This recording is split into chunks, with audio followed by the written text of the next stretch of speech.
Hoy vamos a hablar de Introducción a la Histología y Técnicas Histológicas Básicas, el primer capítulo del libro de Gärtner. Bien, para empezar primeramente hay que saber qué es la histología. La histología es la rama de la anatomía que estudia los tejidos de animales y plantas. En su aspecto amplio, la palabra histología se emplea como sinónimo de anatomía microscópica, ya que su materia incluye no solo los tejidos, sino las células, órganos y sistemas. Debe entenderse que el organismo está compuesto por célula matriz extracelular y una sustancia líquida, el líquido extracelular, que impregna estos componentes. El líquido extracelular que procede del plasma de la sangre lleva los nutrientes y oxígeno y moléculas de señalización a las células del organismo. Por el contrario, las moléculas de señalización, los productos de desecho y el dióxido de carbono liberados por dichas células llegan a la sangre y a los vasos linfáticos por el líquido extracelular. El objeto de la histología ya no aborda simplemente la estructura del cuerpo, sino también su funcionamiento. Esta ciencia guarda una estrecha relación con la biología celular, la bioquímica, la fisiología y, según sea apropiado, la patología. Métodos aplicados para estudiar la anatomía microscópica del cuerpo humano. Se utiliza la microscopía óptica, la microscopía confocal y la microscopía electrónica. Microscopía óptica. Preparación de los tejidos. Entre las etapas necesarias para preparar los tejidos se encuentran la fijación, la deshidratación y aclaramiento, la inclusión, el corte y el montaje y tinción de los cortes. La fijación consiste en tratar el tejido con sustancias químicas que no solo retrasan las alteraciones del tejido después de la muerte o de su extracción del organismo, sino también mantienen su arquitectura normal. Los agentes más habituales utilizados en la microscopía óptica son el formol y el líquido de Bowen. Estas dos sustancias entrecruzan las proteínas, con lo cual evitan que se modifique su posición y favorecen el mantenimiento de una imagen viva del tejido. Deshidratación y aclaramiento. Dado que una fracción importante del tejido está compuesta por agua, para eliminar la deshidratación se emplea una graduación de baños alcohólicos, primero con alcohol al 50% y después paso a paso hasta llegar al alcohol al 100%. A continuación se trata el tejido con sileno, un producto químico miscible con el alcohol y con la parafina fundida. Este proceso recibe el nombre de aclarado, dado que el sileno y el tejido se vuelven transparentes. Inclusión. Se incluyen los tejidos en un medio apropiado, en este caso sería la parafina, y se seccionan en cortes delgados. La muestra se recubre con parafina fundida y se deja endurecer y enfriar para formar un bloque de parafina incluyendo al tejido. Corte. Después de recortar los bloques de tejido para retirar el exceso de material de inclusión, se montan para proceder a su corte. Esta tarea, en la cual se eliminan los cortes finos del bloque, se lleva a cabo mediante un micrótomo, que es una máquina provista de una cuchilla y un brazo. Avanza por el bloque del tejido en incrementos uniformes. En microscopía óptica, el grosor del corte es aproximadamente de 5 a 10 micras y cada corte o serie de cortes se montan o colocan sobre un portaobjetos de vidrio. El corte puede realizarse asimismo en muestras congeladas en nitrógeno líquido o en barra de congelación rápida de un criostato. Montaje y tinción. Los cortes de parafina se montan o se colocan en portaobjetos de vidrio y después se tiñen con colorantes hidrosolubles que permiten la diferenciación de los diversos componentes celulares. Esto se lleva a cabo de la siguiente manera.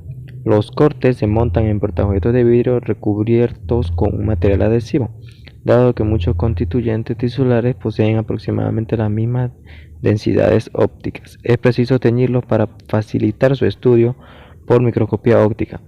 Esta tinción se lleva a cabo principalmente con colorante hidrosoluble. En consecuencia, primero es necesario retirar la parafina de los cortes montados, después de lo cual se rehidrata y se tiñe el tejido.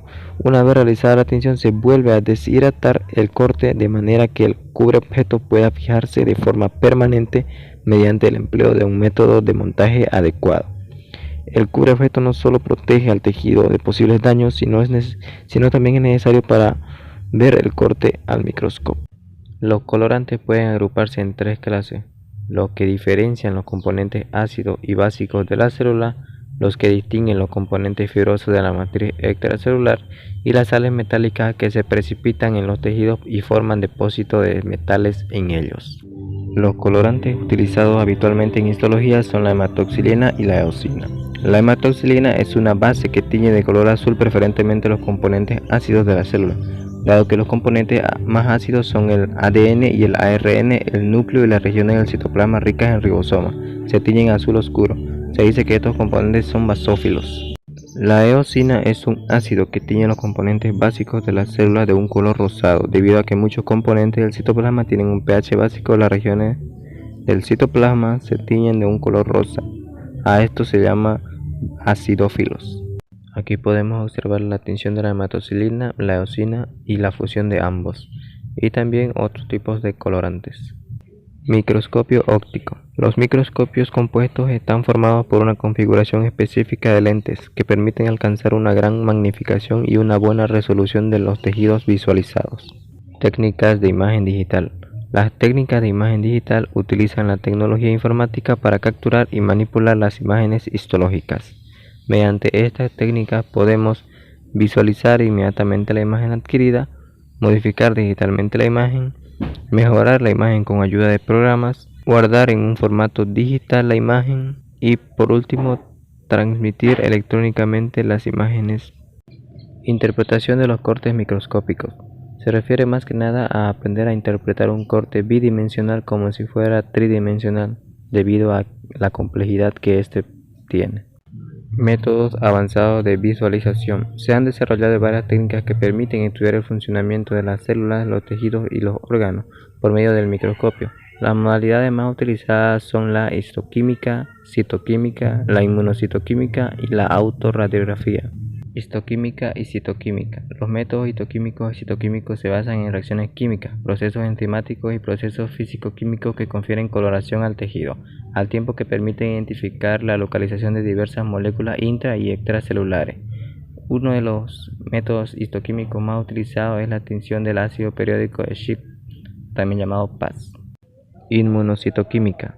Es una técnica que nos permite identificar de manera más precisa la localización de una macromolécula determinada que los métodos histoquímicos o citoquímicos. Y existe dos tipos, directo o indirecto. Autorradiografía. Es un método en el que se incorporan isótopos radioactivos en macromoléculas que a continuación se observan con el uso de una partícula de emulsión superpuesta. Es un método particularmente útil para localizar e investigar una secuencia temporal específica de fenómenos. Microscopía confocal. En la microscopía confocal se dirige un haz de láser sobre una muestra impregnada en colorantes fluorescentes.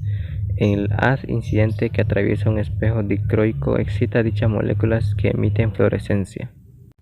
Microscopía electrónica. En la microscopía electrónica se utiliza un haz de electrones en lugar de fotones como fuente de luz, el cual se amplía y enfoca por medio de electroimanes.